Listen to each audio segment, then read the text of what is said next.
And welcome to Carcon Carne. I'm James Van Osdell. Tonight it is episode 535. And on this here hyper-local podcast, we are going to focus on the most local spirit imaginable. Malört, turning taste buds into taste foes for generations. On with me right now, he is the owner of CH Distillery. He is the head distiller of CH Distillery. His name is Tremaine Atkinson. Tremaine, great to see you. You're in a great, for people who are just listening, not watching, you're surrounded by all kinds of distilling things. You're in. Yeah, it's crazy. I'm at our distillery in East Pilsen, and we started in the West Loop with a pretty small little craft distillery that's a pub as well. It's still there, and then as we got bigger, we had to build this massive distillery. And so what's behind me is, well, basically are a bunch of pipes. And it looks like I could be in, I don't know, I could be in the engine room maybe of a submarine, for example. It looks like you're building the Manhattan Project behind you. Malört probably, could rival the nuclear bomb. So there. And I'm glad you have a sense of humor about Malört. I think you kind of have to. I mean, CH acquired Malört after a lot of that social and word of mouth momentum blew up over the past 10 years. I mentioned the turning taste buds into taste foes. There were all the unofficial slogans for Malört, the champagne of pain, when you need to unfriend someone in person. Tonight's the night you fight your dad. That's a favorite. Yeah, mine too. Are people drinking Malört the wrong way by shooting it? Because here's why I ask. I feel like if people just sipped it, they wouldn't recoil. It's quite delicious if you just take your time with it. But I think when the rush to get it down your throat makes it more of a dare than a pleasant experience. Well, I don't want to sound like, one of the dads of my generation, but there's no wrong way to do it, like whatever makes you happy. But I actually really do believe that. I love Malört. I love bitter things. I love how it's got balance. It's got, kick your taste buds in the teeth. That doesn't actually make sense. I've had a couple of Malörts already, and but it's fun to shoot because, and I will say this, we actually drink Malört, not only recreationally here, but also seriously because, we do a lot of taste testing and quality control and all of that. And there is a huge difference between tasting Malört with a small sip versus shooting it. It has an entirely different taste profile. So I would encourage people to, when they're not just hanging out with their buddies at the bar or whatever, and the whole shot thing is going on, to actually try a little sip of it at home, because it's a completely different experience. No doubt about it. And thinking of the drinking it professionally, and the fact that you create Malört and you distill it, was it hard when you acquired Malört to get it right? Mm-hmm. When you had to kind of basically take the ingredients and put them together on your own, did it take a while to kind of figure out how to make Malört? It did. So when the deal closed, and I say that it was such a fun transaction, to do. And so when it actually closed and we owned the company, of course we got the scroll, with the ancient Malört formula on it, like it was all, it was practically couldn't read it. This is like Smithsonian stuff. Oh yeah. Yeah, except I'm totally making that up. We got a PDF and an email. I tell that story way too often, but we got the recipe, and so we made a test batch based on that recipe, and we're like, nah, that's not really right.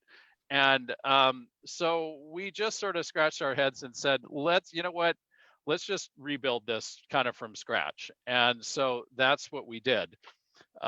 We essentially reverse engineered this product that we had just bought.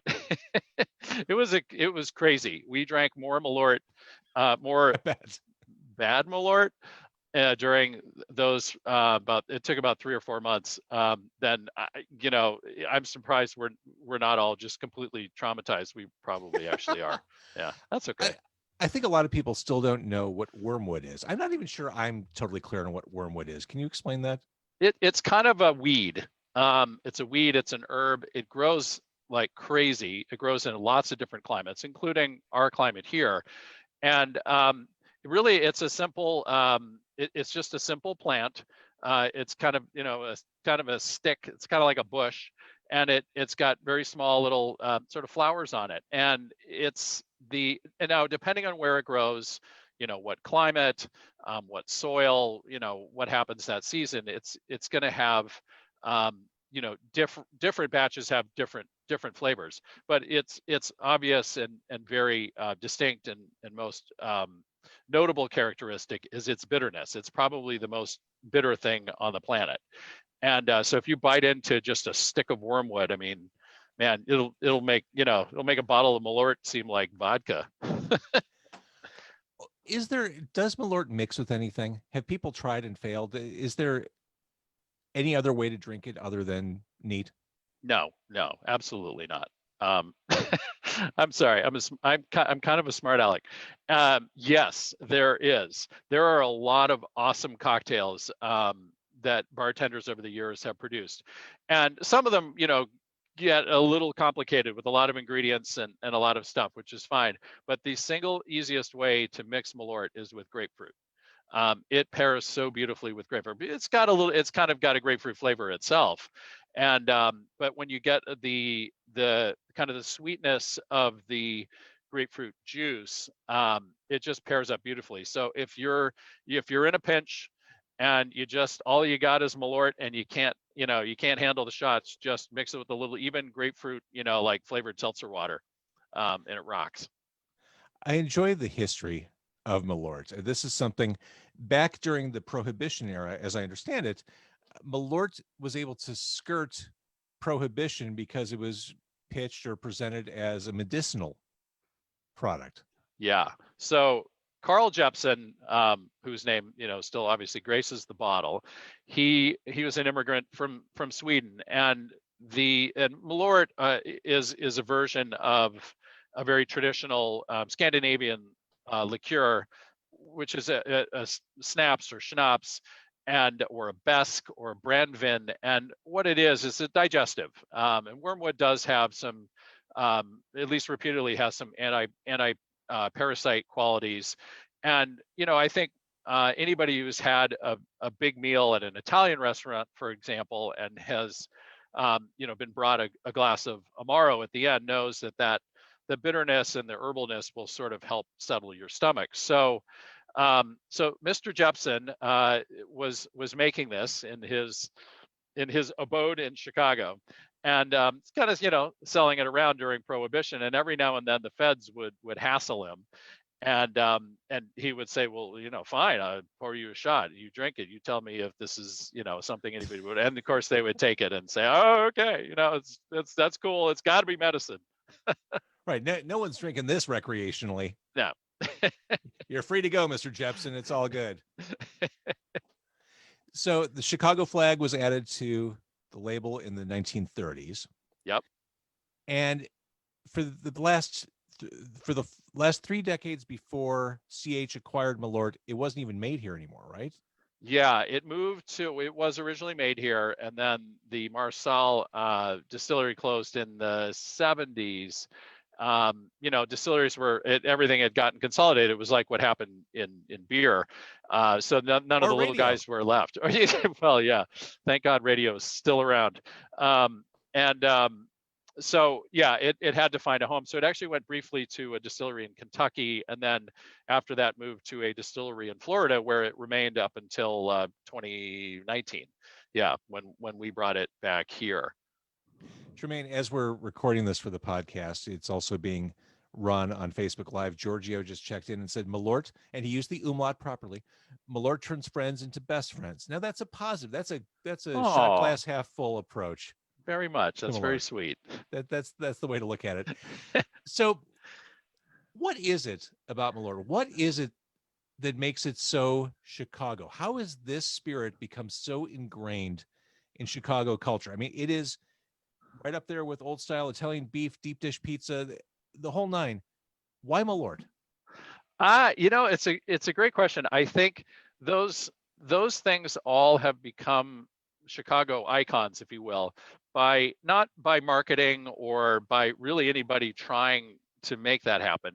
They somehow resonate with us as Chicagoans. Now, I will say in full transparency, I was not born here, but I moved here about 22 years ago, and so I consider myself a Chicagoan. But I think Malört in particular, we do love dive bars, and Malört and dive bars go hand in hand, right? And we're kind of to the point and no messing around, and we're tough and we get through these damn winters. And so getting through a shot of Malört is sort of like getting through a Chicago winter, I guess. You hope there's something better after. That's true. That's why we live through the winters, because the summer is nothing but payoff. Yeah, exactly. So, and it's also nobody's ever tried too hard with Malört. It's always had a sense of humor about itself. George Brody, who bought the recipe from Carl Jepsen back in the 30s, was a complete man about town and a Renaissance man. He was a lawyer, he was a marketer, he was a distiller, he was a little bit of everything, and he just had such a great sense of humor about the product, and I think that goes with our spirit as Chicagoans as well. See, Jake just checked in and said, "Random brag, I took a shot of Malört with Lance Bass." Oh, yeah, wow! Yep. Golf clap. That's fantastic. Nicely done. But along the lines of what you were saying, food and wine basically said the same thing. No other alcohol so potently carries the subtext, which is sometimes just text, of the ritual that is taking a shot. We're in this bullshit together. That's it. It's a bonding. It's that trial, that proof that we're Midwestern tough. We got this. And it's like a rite of passage. It's like getting jumped into a street gang doing a shot of Malört. It's like one of us, we accept you, one of us. Now, last time I looked at sales figures for Malört, they were somewhere in the neighborhood of 90% of overall sales were specific to Illinois. Is that still the case? Are you almost entirely Illinois? Yeah, almost entirely. We've branched out a little bit. So we like to send Malört to other states where Chicagoans have gone, and that's happening. And Malört as a whole is still growing. It remains. The number one market by far is the city of Chicago. But it's bleeding out into the suburbs a little bit more, especially lately, as people haven't been coming into the city as much. They're taking it home. Is there? I guess I don't know enough about business principles and 80-20 and all that. It probably doesn't even make sense to have a growth plan outside of Illinois. Just super serve the people who are here, or do you have a plan to really, go big nationally? Well, we're doing everything, and the thing about Malört is, again, like, you can't put a slick marketing campaign behind Malört and make people drink it. That would just be, it would be asinine, and we're asinine in different ways than that. So yeah, but but we do like getting it in the hands of people who love it, and so we don't care where you live. If you live in California, we'll get it to you somehow. It's one of those things. You're right. You can't do a $1 billion ad campaign like a Super Bowl ad. It's one of those things, like, if you know, you know. Yeah. Mark just checked in and said, "I think Malört is delicious." He's sipping, not shooting, probably. Mark, you were wise. He's taking his time. Great palate. Great palate. He clearly does. So as far as the Jepsen's brand goes, I'm curious. You've got Jepsen's bourbon now.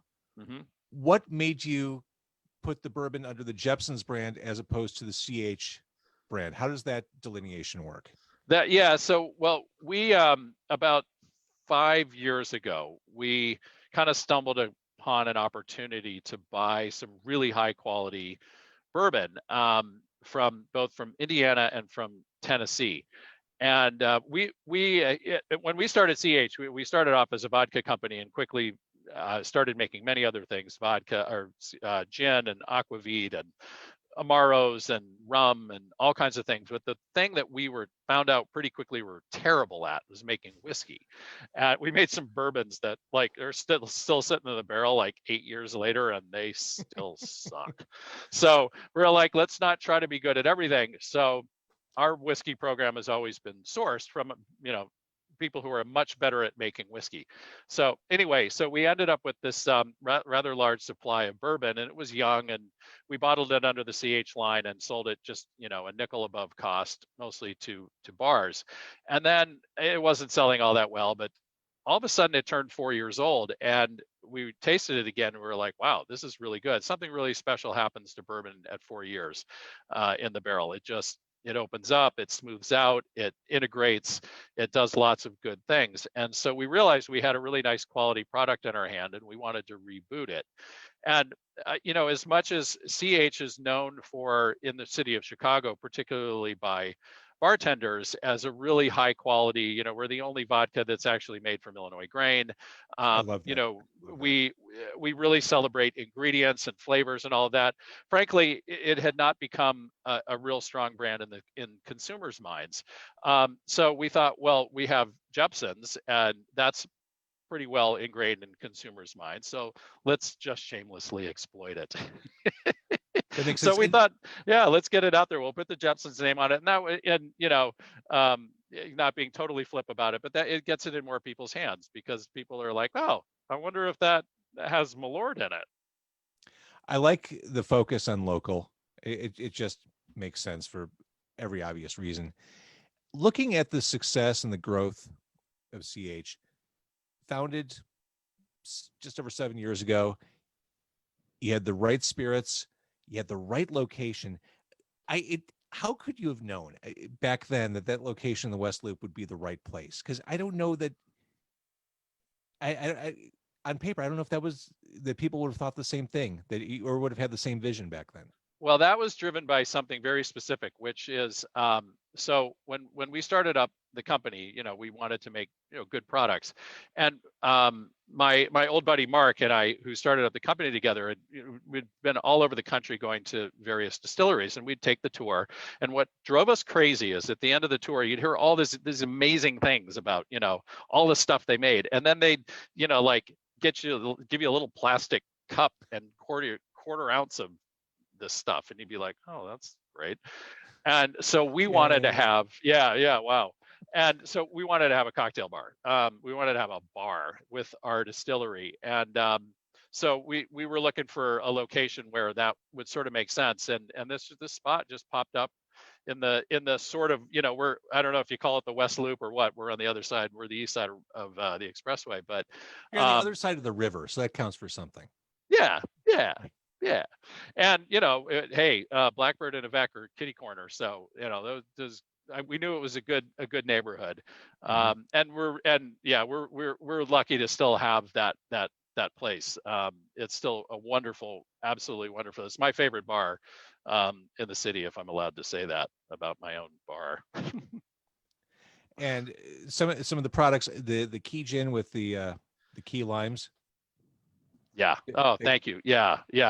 We've tried to make stuff that is a little bit different and that not everybody else is making.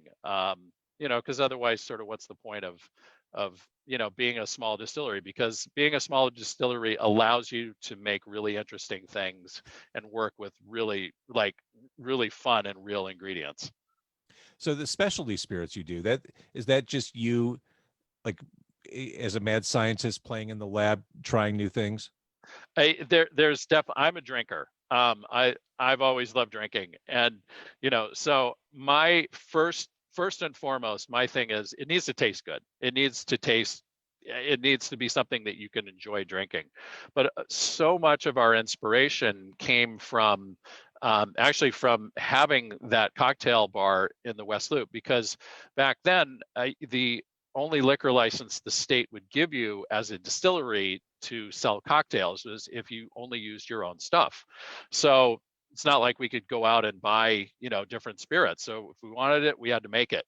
And so that gave us lots of inspiration. And then as we started selling our core spirits to, bartenders around the city, we ended up doing many collaborations and doing, like custom amaros for places like Monteverde and Spiaggia and Milena, and doing a custom gin for the goat restaurants, and on and on. So we've been inspired by other drinkers in the city of Chicago.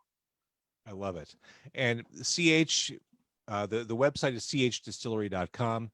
You know where to find Malört. If you're watching this or listening to this in Chicago, you know where to find Malört. Of course, you can get it at liquor stores, but you can also support your local establishments too.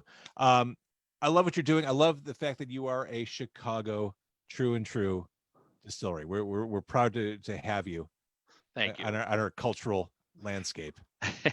We are proud to, get Malört.